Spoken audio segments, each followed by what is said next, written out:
everyone just take a deep breath. Just take a deep breath. I know number one's in town. I know. It's really exciting. Relax. We will get to that in a second. We'll get to it. I know. It's a huge game for Illinois. Really excited about it. But we got a lot to get to in this show. Really jam-packed today as we are about halfway through the season. What are we going to talk about today?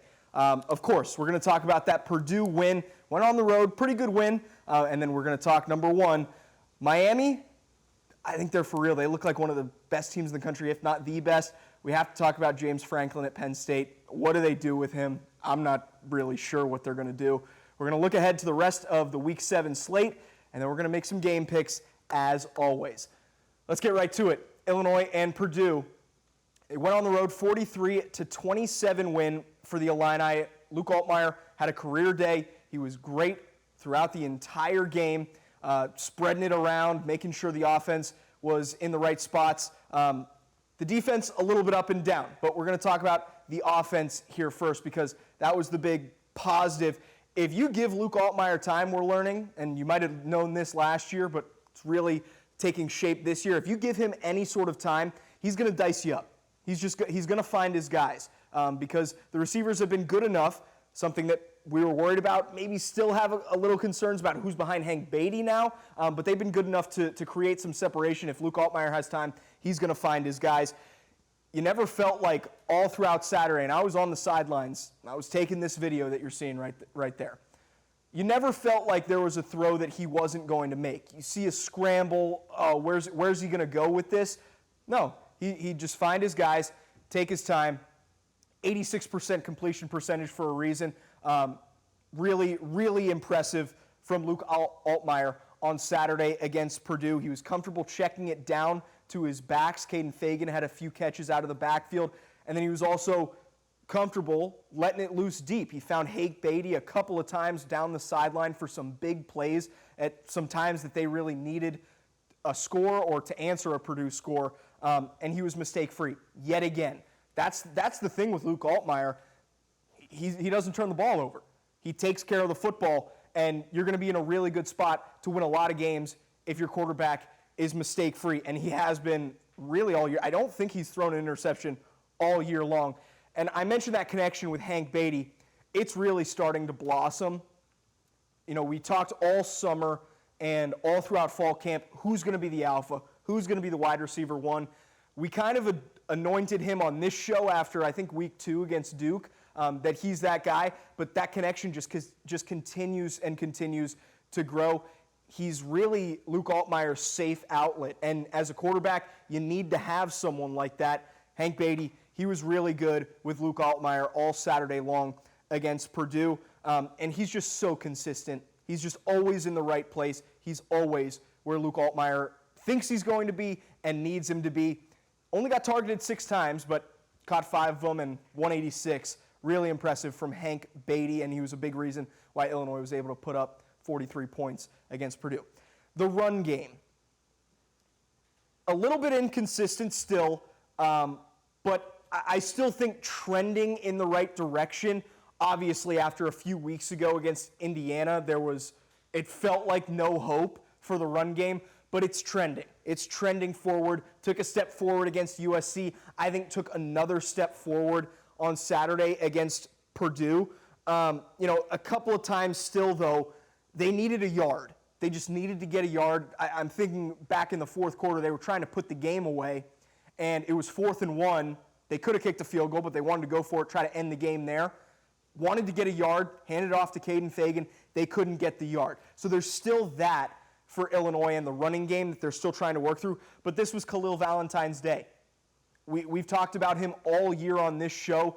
Every time you watch him, he pops. He just pops off the screen. When you're in person, it's really impressive the speed that he has. And he's really shifty as well, but he's also not afraid to lower his shoulder. So to me, he's a really well-rounded back. We haven't seen him catch the ball too much out of the backfield so far this year. No reason to think that he can't do that. But to me, he's a really well-rounded back. I kind of hope that he continues to get the touches when Aiden Lawfrey comes back. I mean, we've been teased a couple of times the last few weeks that Lawfrey was going to be back. Again, Brett Bielema said on Monday that he thinks Aiden Lawfrey is going to play this Saturday. We'll see. If he does play, I still think Khalil Valentine is the best back in that room. Caden Fagan, short yardage, you want to use him, fine. He's a big back. That's what he's built for. But I really like what I'm seeing from Khalil Valentine. A career day from him, almost 100 yards, most touches he's ever had in a game with 22. They played well. Illinois played well. They did not play their best game, though, by any stretch. I mean, they gave up 27 to Purdue. It was a little bit back and forth there in the third quarter before Illinois started to pull away. Brett Bielema talked about that postgame and where he thinks he's gotten this program to be in a position to still win a game when they don't play their best. I think the biggest thing is I think we're at a point where we have a team that maybe if we don't play our best and still get out a 16-point game on the road against Purdue, that we've made progress. We're doing a lot of good things. I think the key for us this week is obviously an unbelievable opportunity with Ohio State, and we just got to get our guys healthy, get our guys fresh. We got to be very, very smart in our plan. We've got some things offensively, defensively, and special teams. Shoot, Luke had a career day today, and we don't even really kind of know it. It's just because it's so routine for him, right? It really is starting to get routine for Luke Altmaier. I know Brett Bielema mentioned he wants to get guys healthy this week. I mean, this is something that hasn't really been talked about, but this is the 7th straight game this week coming up, Ohio State, without a bye. That's a long time in college football to not have a bye week. And they are a little bit banged up, certainly defensively, and maybe that's where some of the struggles are. But they are getting healthier there, especially in the defensive backfield, getting some guys back. I mentioned it off the top. I thought the defense was a little bit up and down. A little bit up and down. They were making Purdue work their way down the field for the most part, not giving up much deep, but then Purdue would just gash them for 50. They were making them work, and then here's a bomb. Especially the one at the end of the half. That was just brutal. It made it 24-14 after that Purdue touchdown, long touchdown to end the half. Illinois was able to go down the field and kick a field goal to make it 13 at halftime again. But you can't have those kinds of mistakes. You can have them against Purdue, who's not a great football team. They're not a bad football team. They're not as bad as they were last year, but not a great football team. They can have those mistakes against a team like Purdue. You can't have them against teams like the one in Champaign this weekend. I mean, 151 rushing yards, 302 passing yards, that's too much. It's too much to give up to a team like Purdue. Like I said, the passing, they were making Ryan Brown and those Purdue receivers, Michael Jackson and Nitro Tuggle, they were keeping them up close until they got beat deep. You got to make sure that you're keeping everybody in front of you against a team like Purdue.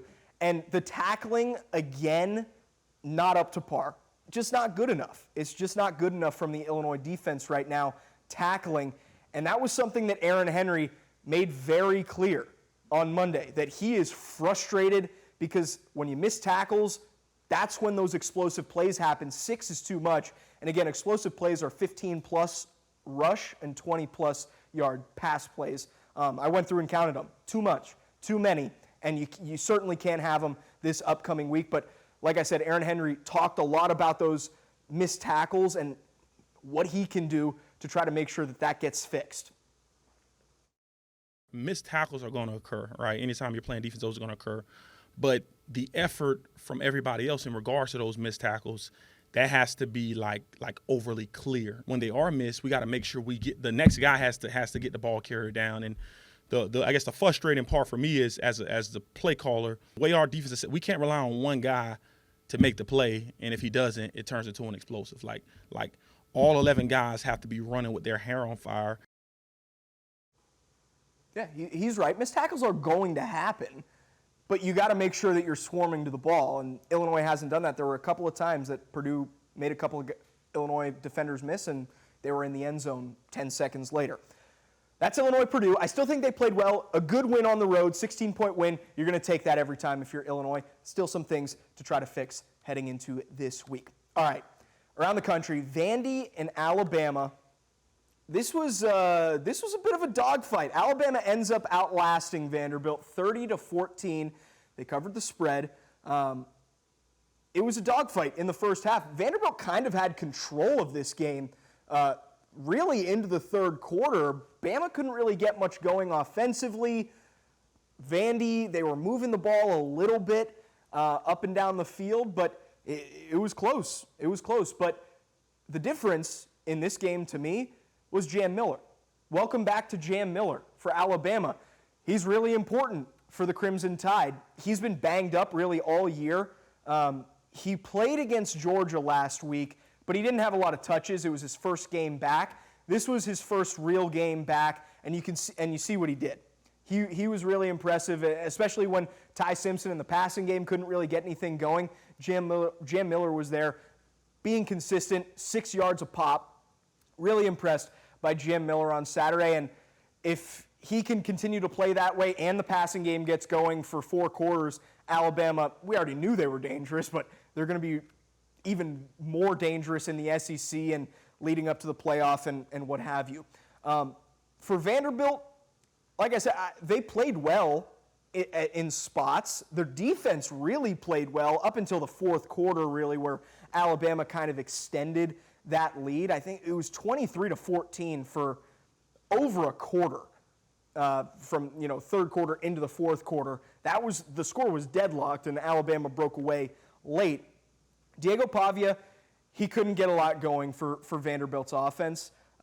He's their do-it-all guy. He does everything for them. He throws it. He's their leading rusher, and Alabama really swarmed him, and they stopped the quarterback run game, and that really bogged down Vanderbilt's offense. I don't think I'm saying anything that you couldn't have seen on TV as well. But when Diego Pavia can't get it going on the ground, it's harder for him to throw. And, those 2 turnovers, we said last week that he's good for 3 WTFs. Well, there was 2 of them right there. And that's the difference in a game like that, especially a tight one late. If your quarterback's turning the ball over, going to be really hard for you to win. Ty Simpson didn't turn it over at all. I still think Vanderbilt's a good team, of course, and I think Bama, I still think they probably have a firm grip on the SEC right now. We'll see after Saturday. We will see after Saturday. This game, Penn State and UCLA, just a shocker. I don't think anybody saw this coming. Penn State lost to Oregon last week, and everybody, the entire world said, well, no better medicine for a loss than UCLA. Nope, not for Penn State. 42-37, UCLA beats Penn State. They hadn't led for a second all year until the first drive that they had, and they walked right down the field on Penn State and scored 7-0. And then they recovered an onside kick and scored again. So Penn State got punched in the mouth, and they tried to come back in this game, but it was too little too late. What in the world does Penn State do with James Franklin? It's really easy to just say, okay, it's time.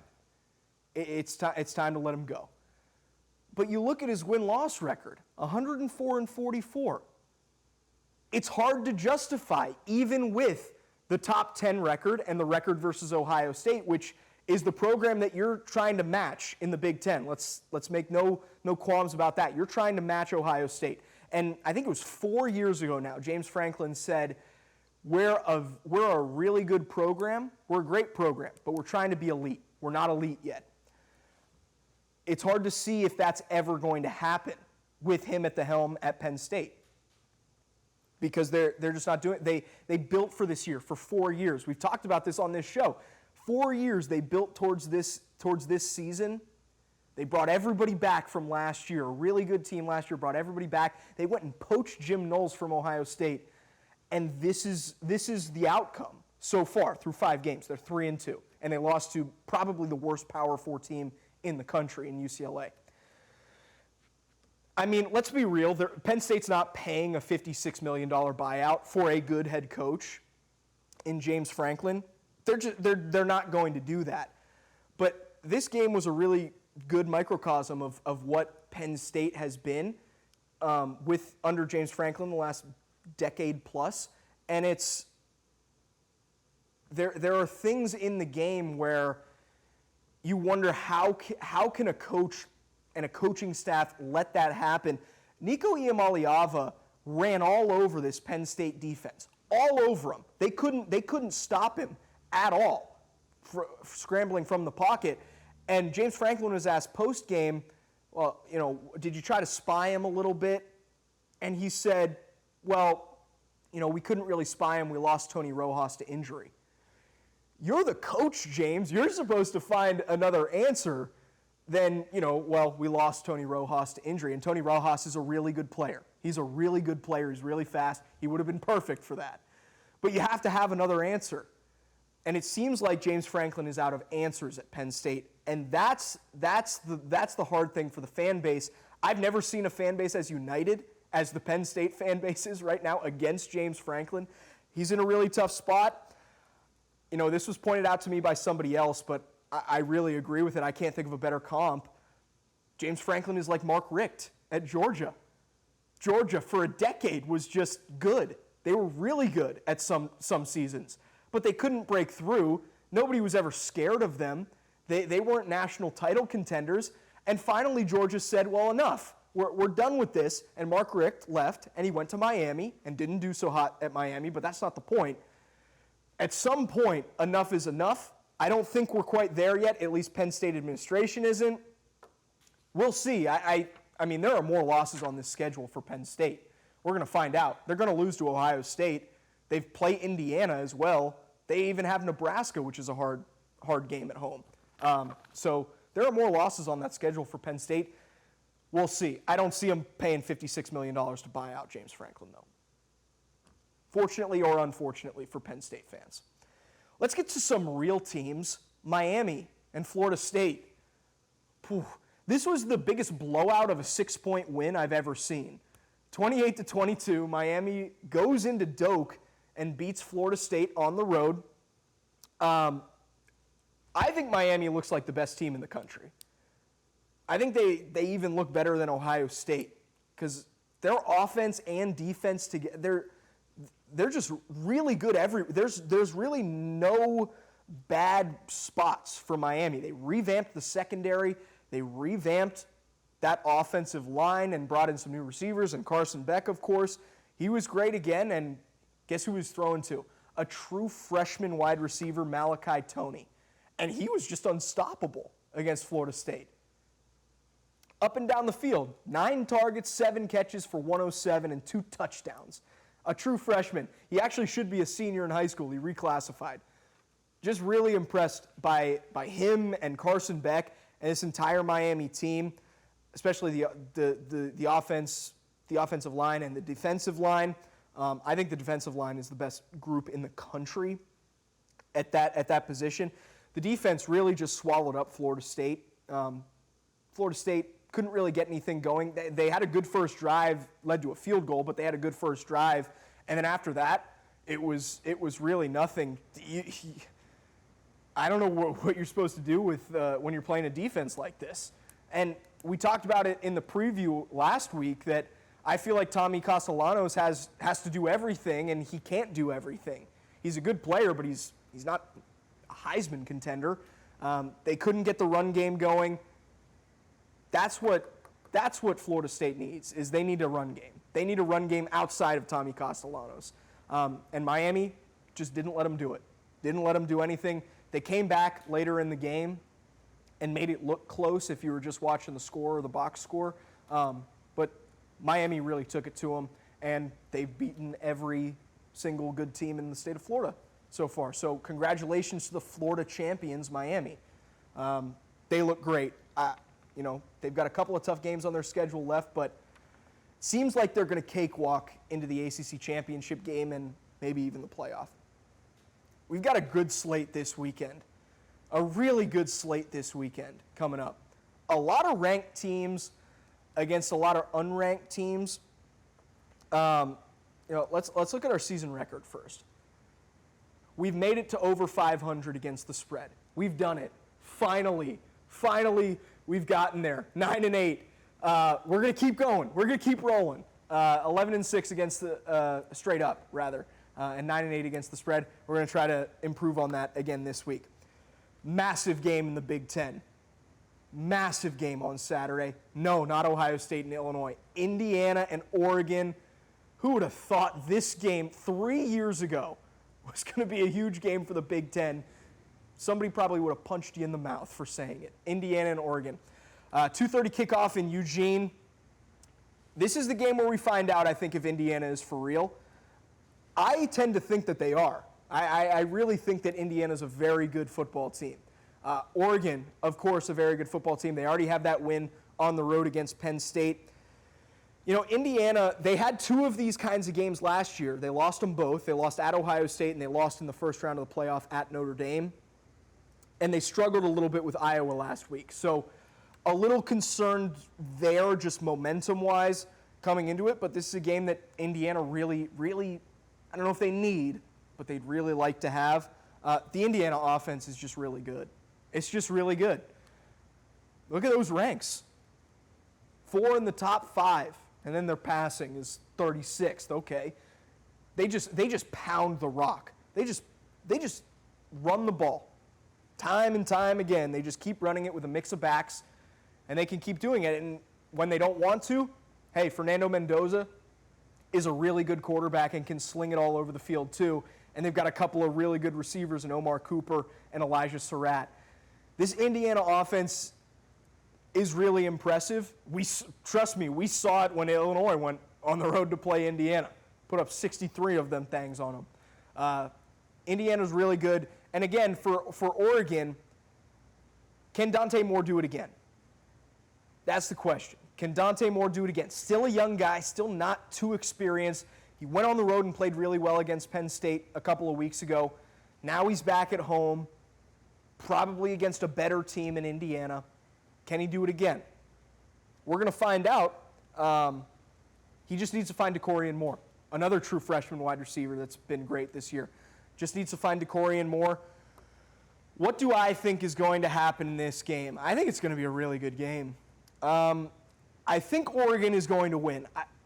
If you told me why, I would say they're at home. Really, I think that might be the difference. Is that they're at home, and that Autzen crowd is impressive. And Indiana's first true road test. I mean, they were on the road at Iowa last week, but first true big-time road test this year. I think Indiana is going to keep it close, though. Like I said, I think it's going to be a really good game. I'll take Indiana to cover, but I do think Oregon's going to get it done and stay there right in the top 3 moving forward in the Big Ten season. Alabama and Missouri. Probably the biggest game in the SEC this week. What do you got, Bo? Bo Perbula, what do you got? He's the Missouri quarterback, transferred from Penn State. He's been really good this year. He can throw it, and he only has 121 rushing yards on the season, but my goodness, is he fast, and he can run. We're going to find out what he has this weekend against Alabama. This is obviously the best team that Missouri has played so far. I was really impressed with Perbula against Kansas. I think it was week 2. He played really well, threw it, ran it. I've been impressed with him so far as a starter for the first time in his career as a senior. Can he do it against Alabama? We're going to find out. If he can't throw the ball, don't worry. I think Missouri has the best running back in the country, in Ahmad Hardy. I think he's the best running back in the country. 7 rushing yards per carry. That's ridiculous on the volume that he has, over 100 carries. If Bo can't get anything going through the air, turn and hand off to Ahmad Hardy. And that Alabama front 7 is really good, but Ahmad Hardy's been just as good, if not better, than them the entire year. We've talked a lot about Alabama on this show. You kind of know what they are. Can Ty Simpson and Jam Miller do it again? The other part to Missouri, their defense is really good. Their defense is really good. Again, they haven't played any competition like Alabama's offense, but But look at Missouri's defensive statistics. 21% third down conversions that they're giving up. Forced 4 turnovers. Missouri, they're just a real team. They're a real team, a real SEC team that nobody's really talking about. Nobody's really talking about Missouri. Can they catch Bama? What do we think? What do we think? Can Missouri catch Alabama? They went on the road and beat Georgia. They came home and beat Vanderbilt. I think Missouri's going to do it. I think this is a really good matchup for Missouri. At home, Bama's got Tennessee next week too. I really like Missouri this year and in this game. I think Missouri's going to win. And of course, they're going to cover the 2.5 if they're going to win. Just nobody's talking about them, and I think they're a really good team, and I think they're very dynamic on offense. And, the Vanderbilt defense was good, and they didn't shut down Alabama, but they slowed them up pretty well. I think Missouri's defense is better than Vanderbilt's. I'm going to pick Missouri to win this game. You might call me crazy, and I might look stupid next week, but give me the Tigers. Give me the Tigers. I think this is going to be a week of upsets. Look at some of these games. Florida and at A&M, Florida looked good last year. Oklahoma and Texas, we're still waiting to see if John Mateer is going to play in that game for Oklahoma. They really need him back, although Texas hasn't looked good. Kansas and Texas Tech. Michigan is a dog on the road to USC. South Carolina's at LSU. That doesn't even count Georgia going on the road to Auburn at night. And we know that things in Jordan-Hare Stadium get weird at night. So I think that this could be a week of upsets. If I had to pick one, probably USC beating Michigan. That's not an official pick, but I think that there's a good chance that would happen. All right, the game that everybody is exasperating about in Central Illinois, the game everybody's worried about, probably can't sleep, especially on that campus over in Champaign. Ohio State, #1 in town. This was the game that everybody circled preseason. It's the game that everyone has still has circled. Just take a deep breath. Everybody just take a deep breath. You can feel that they're going to be in town already. Let's just get this out of the way. Illinois is 3-13 versus #1 teams all time. Not a surprise. Obviously, #1s are very good. Their last win was against Ohio State in Columbus in 2007. They last hosted #1 in 2006. They lost to Ohio State, and this is the first ranked Illinois team to host #1 since 1950. They beat Ohio State that year. Let's start with Ohio State's defense. I honestly don't really know where to start with Ohio State's defense. There's nowhere to go. There's nowhere to go for opposing offenses. They're giving up 5 points a game. Where do you go? They've given up 2 offensive touchdowns. 2. They've played 5 games. I don't see any weaknesses on this Ohio State defense. And it's going to be tough sledding for Illinois.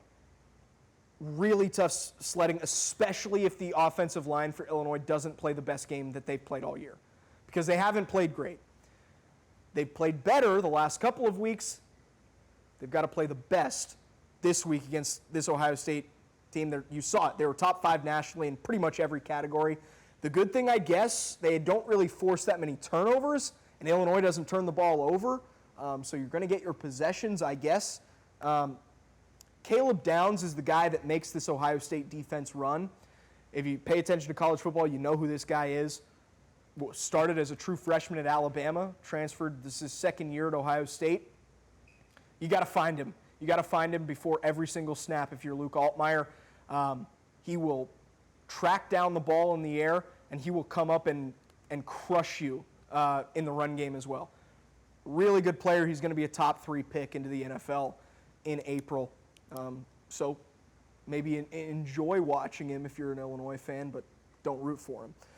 Jeremiah Smith is obviously so impressive for Ohio State. True sophomore. He's been great was great last year as a true freshman, has been really good again this year. He's okay if you keep him in front of you, and he'll take some short catches, and then he'll make you miss, and he'll burn you deep.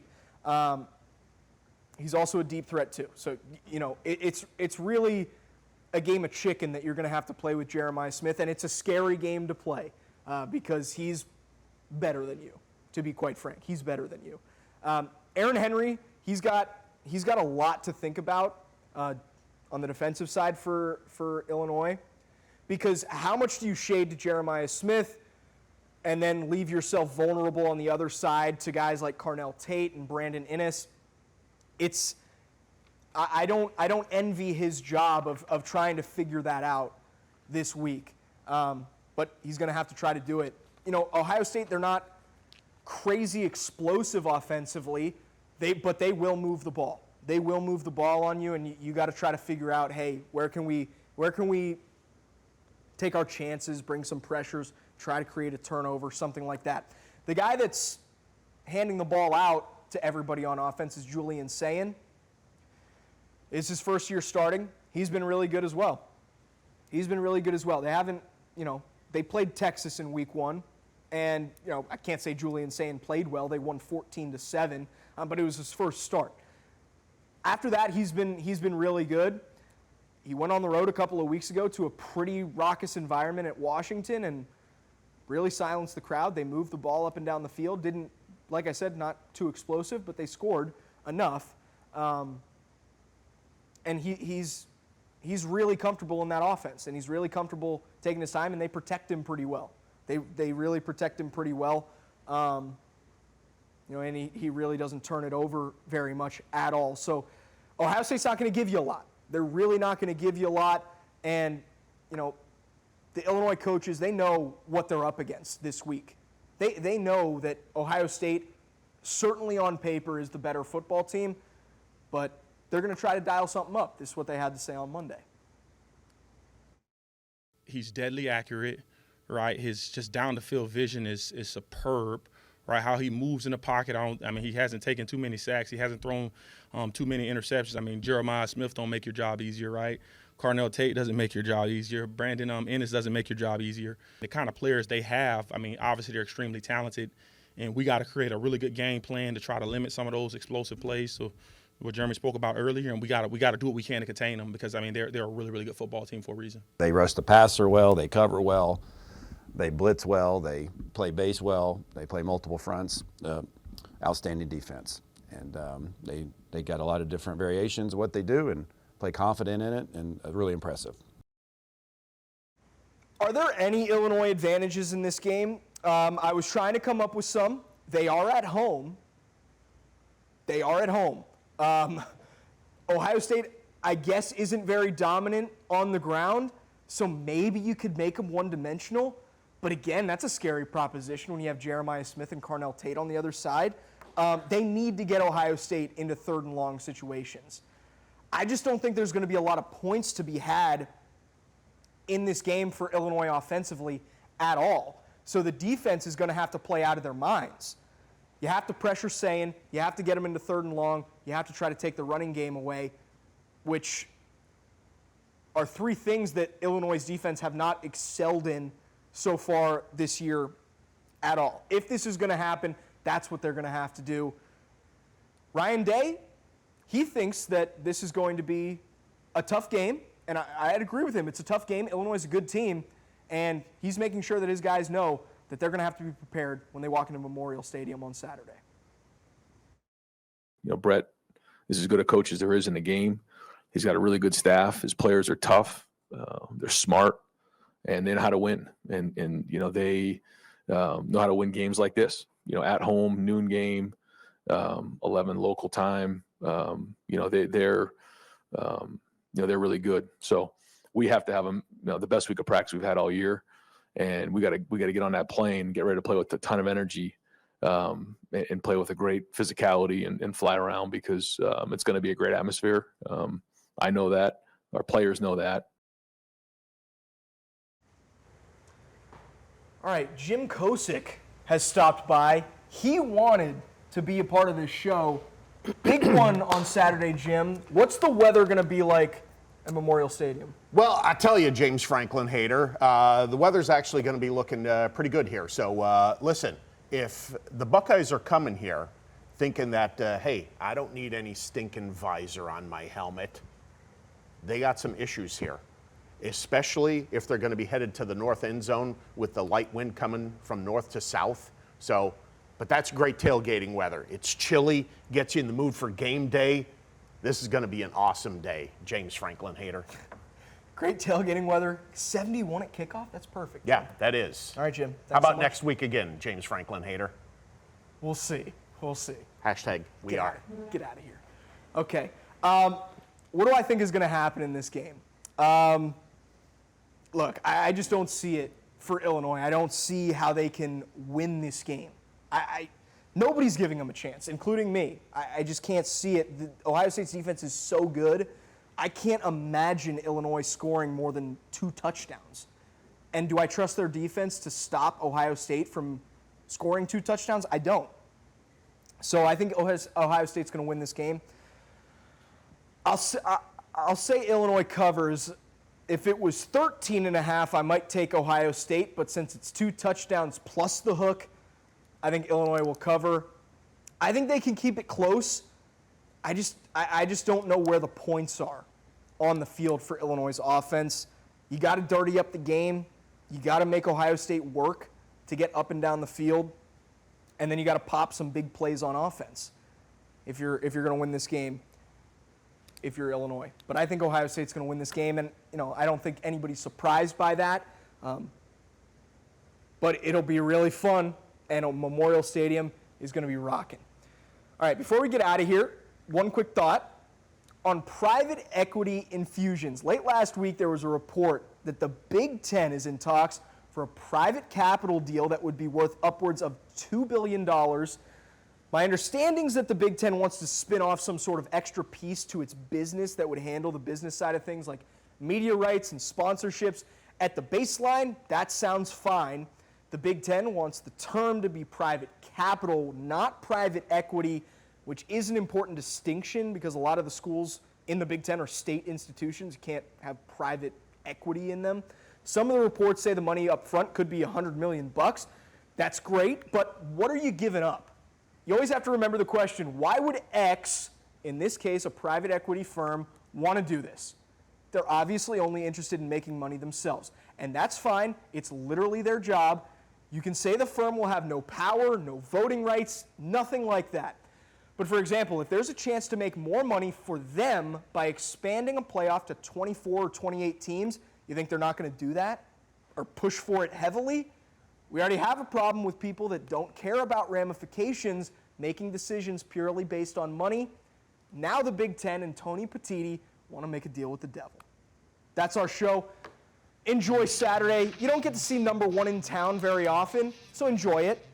Go tailgate. Stay the entire game. Brett Bielema says, students, make sure you stay to the 4th quarter. It's going to be a fun one on Saturday. We'll see you back here next week.